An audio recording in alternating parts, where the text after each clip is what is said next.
우리 함께 하나님의 말씀 같이 봉독하도록 하겠습니다. 고린도후서 6장 14절에서 18절까지의 말씀입니다. 우리 서로를 향해서 예수님 때문에 행복하세요, 잠도 깨십시오 라고 그렇게 인사 나누겠습니다. 예수님 때문에 행복하시고요, 식곤증에서도 자유하실 수 있기를 바라겠습니다. 여러분, 전 세계가 지금 굉장히 힘들죠. 왜 그럴까요? 전쟁 때문에 러시아와 우크라이나, 이스라엘과 팔레스타인 다 화약고예요. 잘못하면 더 큰 전쟁이 일어날 수밖에 없는 그런 상황에 놓여 있습니다. 근데 더 큰 문제는요, 이 전쟁이 하나가 일어났잖아요. 1년 전에요. 그죠? 근데 또 하나가 일어났어요. 이게 무슨 의미일까요? 여기저기에서 전쟁의 기운이 있다는 거예요. 그 땅이 어느 땅인지 아세요? 우리가 살고 있는 이곳이에요. 여러분, 뉴스 좀 보셨습니까? 북한 뉴스? 김정은이 자기 딸이 몇 살쯤 되는지 아세요? 10살인가요? 그 아이를 샛별로 부르고 있어요. 무슨 말인지 아세요? 그 아이가 자기 4대째 이어갈 여자라는 거예요. 그 여자아이를 항상 통속시켜요. 그 조그만 아이, 판단력이 없는 아이, 막무가내로 다를 아이잖아요. 그런 아이가 이제 무엇을 할 줄 어떻게 합니까? 이 땅, 여러분, 기도해야 돼요. 기도하고 계십니까? 우리나라를 위해서 기도하고 계셔요? 우리 아이들에게 전쟁의 폐허를 또 물려줄 수 없잖아요. 반드시 기도해야 합니다. 이렇게 전쟁이 일어나면요, 참 아이러니한 일들이 발생이 돼요.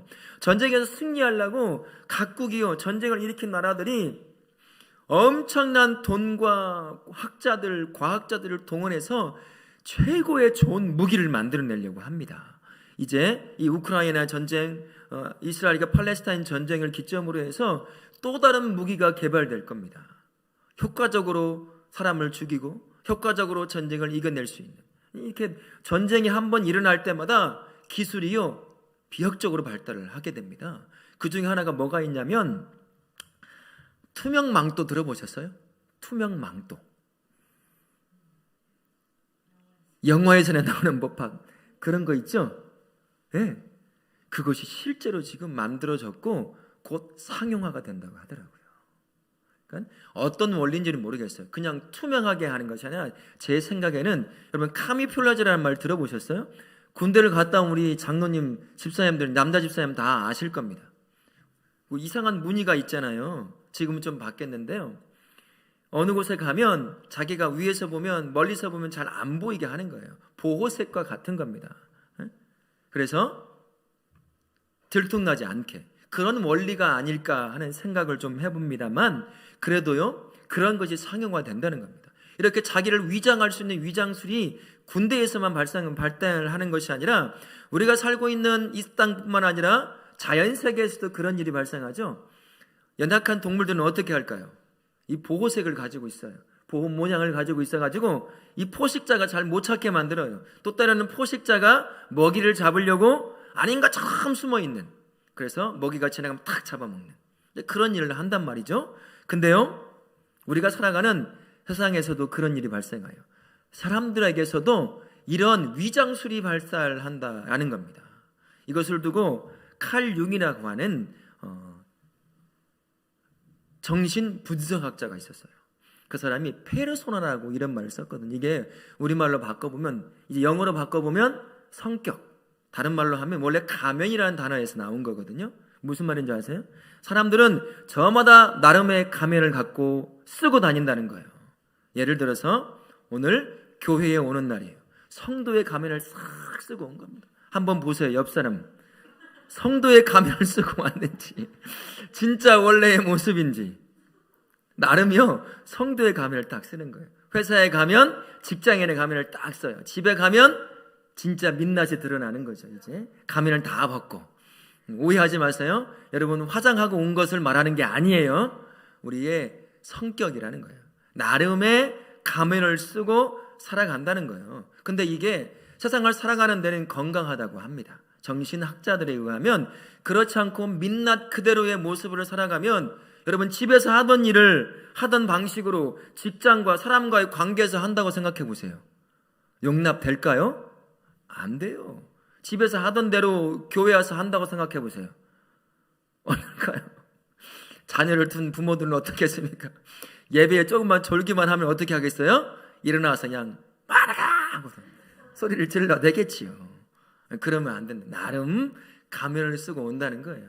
삶을 살아갈 때는 이게 건강함을 유지하는데 좋은 것이라고 합니다. 이것을 잘 보여주는 게 중국의 경극이라고 들어보셨어요? 이거 어떻게 하는지 저는 모르겠는데 얼굴 가면을 계속 바꾸잖아요. 순식간에 한 번씩 한 번씩. 우리의 모습이에요. 그게 사실은.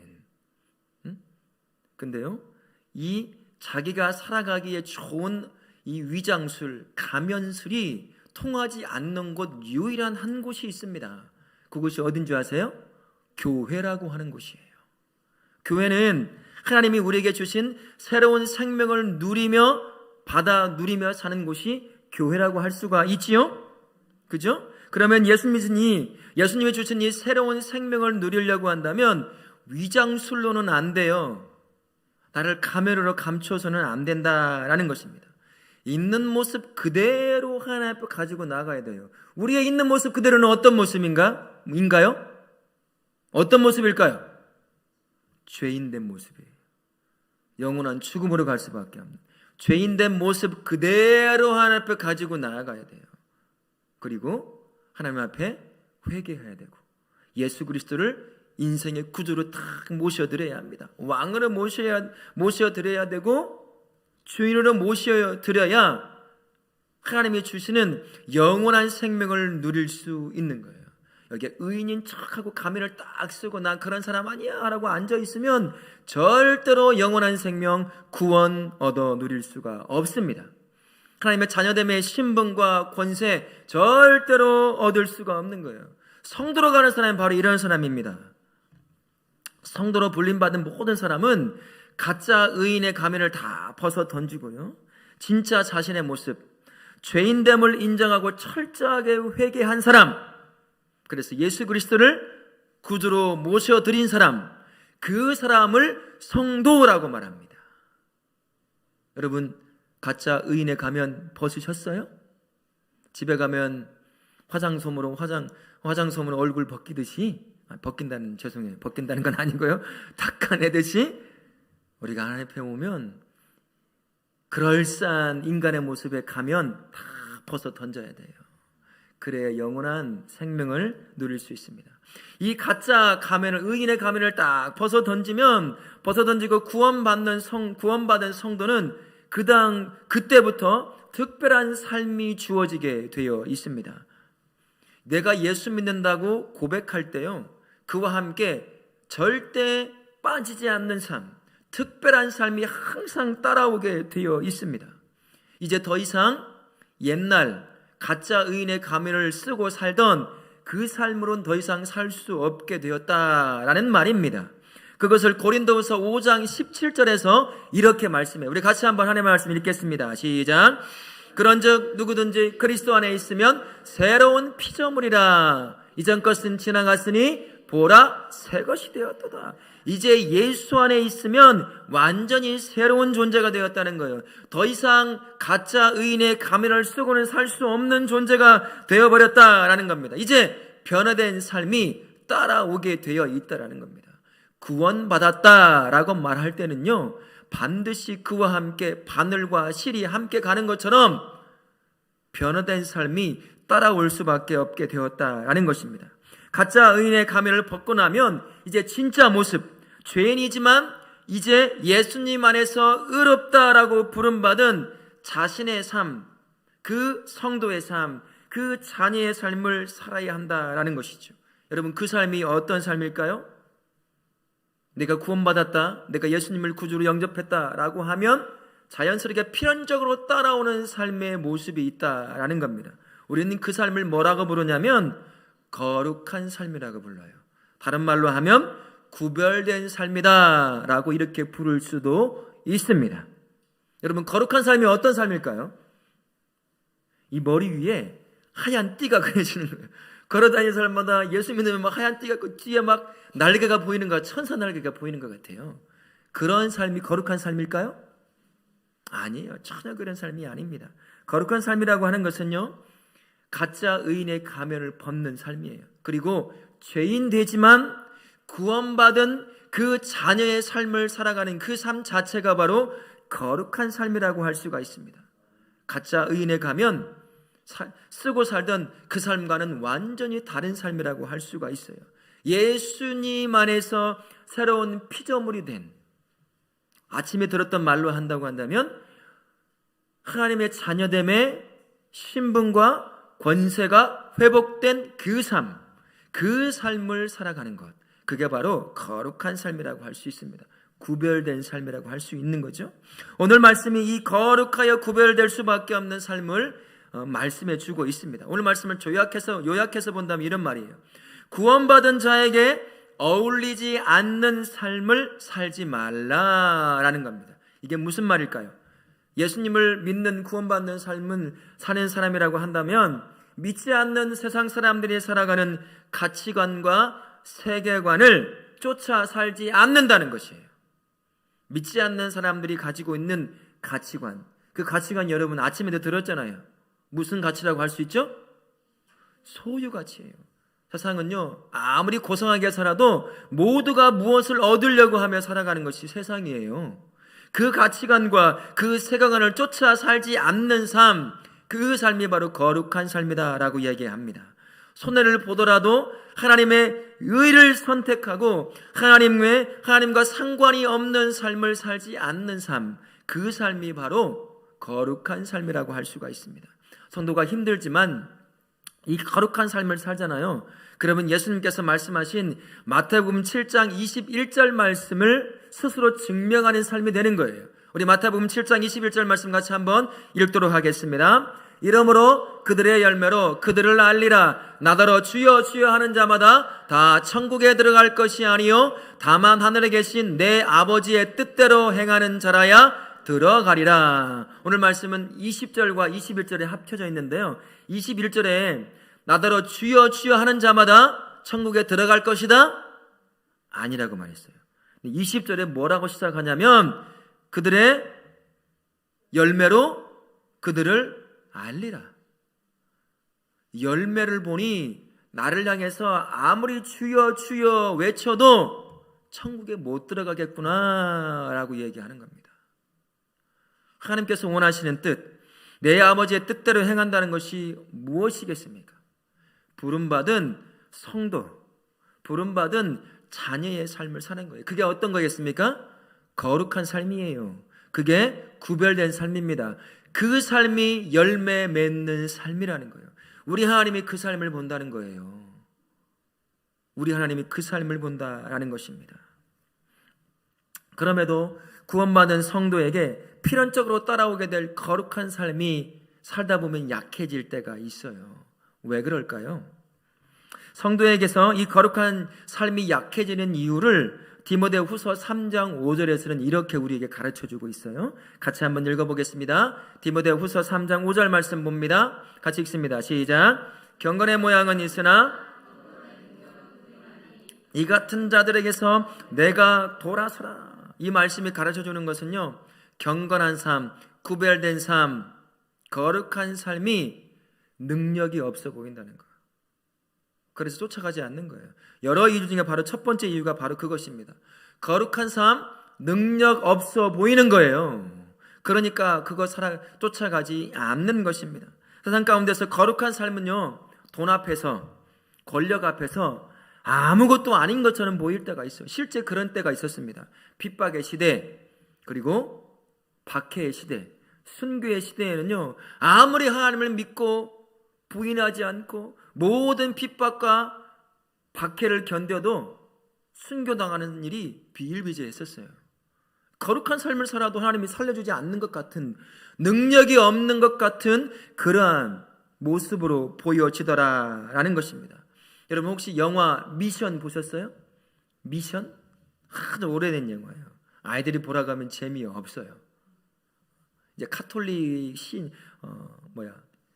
신부들 두고 한 얘기긴 하지만 그것만 뺀다고 한다면 저와 우리에게 굉장히 좋은 교훈을 주는 것입니다. 그 중에 신부 한 명이 등장하는데요, 멘도사라고 하는 신부가 등장을 해요. 이 사람은 그 남미에 있는 원주민들을 잡아다가 노예로 팔아먹던 포르투갈 사람이었습니다. 그러나 어느 날 회심을 하게 돼요. 자기가 악한 짓, 죽음의 짓을 했구나라는 걸 깨닫습니다. 그리고 신부의 서품을 받고 자기가 노예로 잡아 팔던 그 땅 남미를 향해 나아갑니다. 그리고 그곳에서 그들을 섬기는 일을 해요. 함께 있던 다른 신부와, 먼저 와 있는 신부와 함께 섬깁니다. 그런데 어느 날 포르투갈의 원주민을 잡아서 노예로 팔고자 하는 사람들이 군대를 끌고 오게 되는 거예요. 그래서 잡아가려고 하니까 안 된다고 말합니다. 먼저 와 있던 신부가 십자가를 들고 총을 쏘고 있는 그들 앞에 원주민들과 함께 걸어가요. 총을 맞고 자기가 지키라고 했던 원주민 한 사람 한 사람들이 죽음으로 쓰러져 가는 것을 보게 됩니다. 저 구석에서 숨어서 울고 있던 멘도사가 결정을 해요. 어떤 결정을 한지 아세요? 다시 총을 들기로 결정합니다. 자기가 섬기던 원주민을 지켜내려고 총을 들어요. 자기가 보기에요, 신부였지만 복음이 연약해 보이는 거예요. 저렇게 사는 것이, 저렇게 해서 어떻게 원주민을 지킬 수 있을까? 십자가를 들고 나간다고 누가 살려줄까? 이런 마음이 들었던 거죠. 나름 다시 옛 모습으로 가는 거죠. 그렇게 보일 수 있어요. 거룩한 삶이라고 하는 게 능력이 하나도 없어 보일 수 있습니다. 근데 여기도 계시는 분, 제가 아는 분도 계셔요. 나 한 사람이 가정 안에 처음 복음을 받아들여요. 아무런 능력이 없어요. 남편에게, 아내에게, 시부모에게, 이런저런 사람들에게 핍박을 당합니다. 아픔을 당해요. 아무런 능력이 없어 보입니다. 그러나 어느 날 나 한 사람의 변화로 인해요, 가정을 변화시킨 걸 보게 됩니다. 그 가정이 한 교회도 변화시키고요, 그리고 결국은 한 나라도 변화시킨 걸 볼 수 있습니다. 야만족이라고 소문났던 영국의 사람들, 그 사람들을 신사의 나라로 바꾼 것이 무엇인 줄 아셔요? 복음이에요. 복음을 쫓아 살던, 거룩한 삶을 살던 사람들을 통해서 그 땅이 바뀌게 된 겁니다. 우리 눈에요, 거룩한 삶 능력이 없어 보여요. 그렇게 살아봐야 무슨 소용이 있나? 하지만 나 한 사람의 변화가, 나 한 사람의 거룩한 삶이, 구별된 그 삶이 나의 가정을 변화시킬 줄로 믿습니다. 내 교회를 변화시킬 줄로 믿습니다. 내가 살아가는 사회를 변화시키고 나라를 변화시킬 줄로 믿습니다. 그래서 우리가요, 거룩한 삶을 살아가야 한다라는 겁니다. 왜 성도들이 거룩한 삶이 약해지느냐? 두 번째 이유는 거룩한 삶이 손해를 가져올 것이 분명하기 때문이에요. 손해를 가져와요. 물질의 손해를 가져온다는 겁니다. 거룩한 삶을 사는 성도, 어떻게 거짓말하고 속여서 더 큰 물질을 얻어낼 수 있겠습니까? 그걸 못하는 거예요. 바보짓을 하는 거죠. 물건을 팔아도 많은 사람은 엄청나는 프리미엄을 올려서 팔지만 성도는 그렇게 할 수가 없어요. 그러니 손해를 보는 거죠. 관계의 손해를 봅니다. 여러분, 직장에서 내가 예수 믿는다고 고백해 보십시오. 그리고 주일날 우리 등산 가자, 우리 부서 등산 간다. 부장이 막 끌고 가요. 나는 그런데 교회 가서 예배드려야 합니다. 봉사해야 합니다. 라고 하면 어떻게 될까요? 관계 깨져요. 그런 손해를 보는 거예요. 뻔히 보이거든요. 그 손해 보일 것이. 명성의 손해를 볼 때가 있습니다. 많은 크리스찬 학자들이 있어요. 특히 이공계열, 자연계열, 생물학계열의 학자들은 자신이 예수 믿는다는 소리를 잘 안 하려고 해요. 왜 그런 줄 아세요? 학자의 명성에서 명성이 깎아 내려지거든요. 저 광신자, 창조론을 믿는 사람, 얼토당토 않는 창조를 믿는 사람, 학계에서 인정을 안 해줘요. 그의 논문 안 받아줍니다. 그러니까 두려운 거예요. 명성이 금이 갈까 봐. 그래서요, 사람들 앞에서 잘 드러내지 않아요. 거룩한 삶, 성도로서 살아갈 삶, 내가 손해볼 것이 뻔해요. 그러다 보니까 성도라고 말하면서 구원받았다고 말은 하지만 거룩한 삶이 약하더라라는 겁니다. 우리 하나님이 내가 예수 믿는 것 때문에, 믿음을 가지고 사는 것 때문에 손해보면 우리 하나님이 나를 향해 어떻게 하실까요? 그래, 고생 좀 해봐라 라고 하실까요? 저는 그렇지 않아요. 그런 경험을 해본 적이 없습니다. 내가 손해보는 일, 내가 예수님을 믿어 그것을 쫓아 살아간 것 때문에 그 무엇인가 손해를 봤다고 한다면, 비록 그것이 아니라 할지라도 또 다른 것으로 내 손해를 채우시는 하나님, 나를 부욕해 하시는 하나님, 나를 강하게 하시는 하나님을 저는 경험했습니다. 여러분은 어떠신가요? 손해볼 것 두려워서 내가 예수 믿고 거룩한 삶 사는 것 절대 포기하지 마시기 바랍니다. 그걸 숨기지 않기를 바랍니다. 또 세 번째 이유가 이런 거예요. 성도에게 남아있는 죄된 본성 때문입니다. 그래서 거룩한 삶을 근본적으로 살아가기를 싫어하는 거예요. 이 안에, 내 안에 죄성이요, 거룩한 삶을 사는 것을 싫어해요. 귀찮아요. 힘들어요, 사실. 네? 매일같이 이 갈등이 있어요. 이렇게 하고 싶은데 내가 예수 믿는 것 때문에 이렇게 못해. 하고 싶어 죽겠는데, 가고 싶어 죽겠는데, 먹고 싶어 죽겠는데 안 되는 거예요. 막 갈등이 있어요. 이 안에 죄성이 남아 있기 때문인 것이지요. 성도는 예수님을 통해서 영원한 죄를 용서받아 구원을 누리는 사람이라고 할 수 있어요. 그렇다고 해서 우리 모두가 다 완벽한 의인이 되었다는 건 아니잖아요. 여전히 이 안에 죄성이 남아 있어요. 그러다 보니 성도가 살아야 될 거룩한 삶에 대한 근본적인 거부감이 계속 있는 거예요. 유혹도 있고요. 그래서 거룩한 삶이 약하다라는 것입니다. 어떻게 해야 될까요? 내 옛자아를요, 2000여 년 전에 예수님과 함께 십자가에 못 박혀 죽은 내 옛자아를 다시 또 못 박는 수밖에 없어요. 계속 못 박는 수밖에 없습니다. 주님의 말씀 앞에 나를 세워서 그 말씀이 거울이 되어 나를 비춰주는 내 모습을 보는 수밖에 없어요. 내가 얼마나 더러운 죄인인지, 내가 얼마나 연약한 존재인지 언제든 내가 원하는 대로 행하고 할 수 있는 사람, 의인의 가면을 쓰고 있지만 내 이득이 걸린 문제라고 한다면 언제든 배신할 수 있어요. 배신할 수 있습니다. 못된 짓을 언제든 할 수 있는 것, 그 모습을 어디서 봅니까? 성경 말씀을 통해서 비춰주는 나의 모습을 봐야 되는 거죠. 그리고 그 나의 옛자를 또 못 박는 수밖에 없어요. 그것을 기도 제목 가지고 하나님 앞에 가지고 나아가는 수밖에 없습니다. 계속해서 삶을 경계하지 않으면 순식간에 우리는 또 옛자가 살아나서 내 마음대로 살고 싶은 그 삶을 살아갈 수밖에 없게 된다라는 것입니다. 사랑하는 성도님, 여러분 안에 남겨져 있는 내가 예수 믿으면 완전히 변화되면 좋겠어요. 믿는 그 순간 예수 믿는 사람이라고 누구나 다 알아볼 수 있을 만큼 남들이 보지 못하는 생각도 감정도 이 모든 것도 다 예수 믿는 사람이 되어버리면 좋겠지만, 여러분 그러던가요? 아니에요. 또 살아나요. 계속.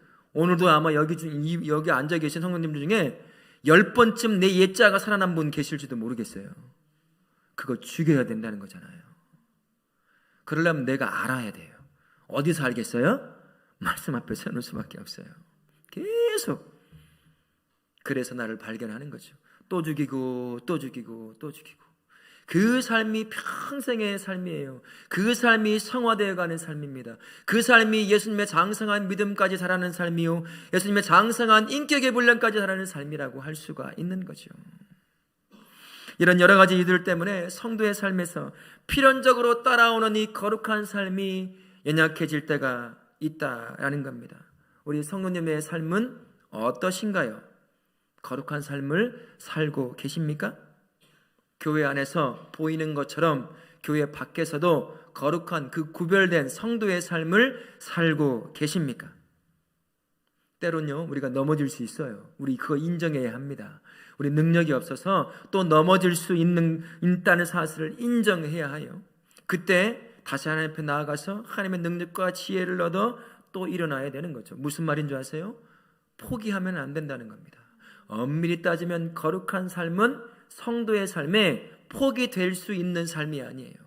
예수를 믿는다고, 예수님이 내 인생의 구주라고, 예수님이 내 인생의 왕이요, 내 인생의 주인이라고 고백한 그 삶이라고 한다면 자연적으로 따라오는 삶이 바로 이 구별된 삶이에요. 이 거룩한 삶입니다. 내가 예수 믿고 나서 열심히 노력해서 살아가는 삶이 그 거룩한 삶이 아니에요. 내가 예수 믿는다고 다 고백하고 예수님을 딱 구주로 영접하는 그 순간 바로 내가 살아내야 할 삶이 거룩한 삶이 된다는 거죠. 포기하고 포기하지 않고 그런 문제의 삶이 아니라는 것입니다. 거룩한 삶은 성도의 그냥 필연적인 삶이다라고 할 수가 있습니다. 마태복음 7장 21절 말씀, 우리가 아까 읽었던 말씀에 한 부분을 보면요, 다시 한번 기억하십시오. 하늘에 계신 내 아버지의 뜻대로 행하는 자라야 뭐라고 말씀하셨어요? 들어가리라. 어디를 들어갈까요? 하늘나라에 들어가요. 구원받았다는 것을 우리 예수님이 무엇을 통해서 발견한다라는 말씀이죠? 네가 거룩한 삶을 살고 있느냐, 그 열매, 그것을 보고 보신다. 지금 그 얘기를 하고 있는 거예요. 바리새인들이요, 누구나 다 인정하는 그러한 거룩한 삶을 살았어요. 겉으로 보여지는, 속은 예수님이 그들 향해 뭐라고 말씀하셨죠? 회칠한 무덤이라고. 속은 완전 썩어 죽은 시체만 있는 그런 무덤과 같은데 겉모습만 번지르한 삶이었어요. 사람들은 그 겉모습에 속았죠. 야, 거룩하게 살구나, 존경한, 실제로 정말 많은 존경을 받던 사람들, 그 사람이 바로 서기관들이요, 바리새인들이었습니다. 하지만 하나님이 그런 모습의 거룩한 삶이 아니었어요. 때로는 실패하더라도 내가 하나님을 인정하고 하나님이 원하시고 기뻐하시는 삶이 있다고 한다면 그 삶이 회개의 삶도 돼요. 그 모든 것들을 다 포함한 삶, 그 삶을 살지 않으면 들어가지 못하리라. 예수님이 그 입으로 직접 우리에게 경고하듯이 말씀하신 말입니다. 여러분, 거룩한 삶 포기할 삶인가요? 아닌가요?